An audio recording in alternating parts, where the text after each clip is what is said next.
पौर्णिमेच्या दिवशी आपण पाहतो की खूप वेळ आपली चिडचिड होते. भरपूर जणांची होते, स्पेशली लहान मुलं, जी वयस्कर लोक आहेत त्यांची होते.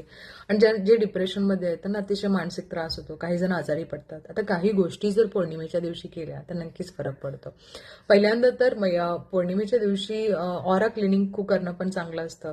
घर क्लिनिंग करणं पण सुद्धा चांगलं असतं. जेव्हा आपण घर क्लीन करतो तेव्हा मिठाचे खडे पाण्यामध्ये टाकून ते घर क्लीन करा. अंघोळ करताना अंघोळीच्या पाण्यात मिठाचे खडे टाका, अंघोळ करा, तुम्हाला बरं वाटेल.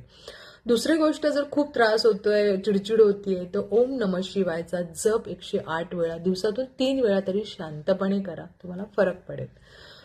त्याचबरोबर तिसरी गोष्ट अशी की जर तुम्हाला नजर लागते किंवा मुलांना नजर लागते तर रात्रीच्या वेळेस, संध्याकाळच्या वेळेला 6 वाजता सुरू करायचं ते 11-12च्या दरम्यान, कधीही 11 वाजायच्या आधीच आपल्याला काय करायचं आहे की आपण लिंबू हा अँटी क्लॉकवाईज 7 वेळा फिरवायचा आहे आणि आपण जे बोलता तुम्ही बोलायचं आहे ते गॅसवर ठेवायचं आहे. जर तो फुटला तर निगेटिव्ह एनर्जी निघून जाते, नाही फुटला तर तुम्हाला कुठल्यात बाधा झालेली नाहीये किंवा वाईट काय झालेलं नाहीये. आपण लिंबू तो कचऱ्याच्या डब्यात नंतर टाकू शकता.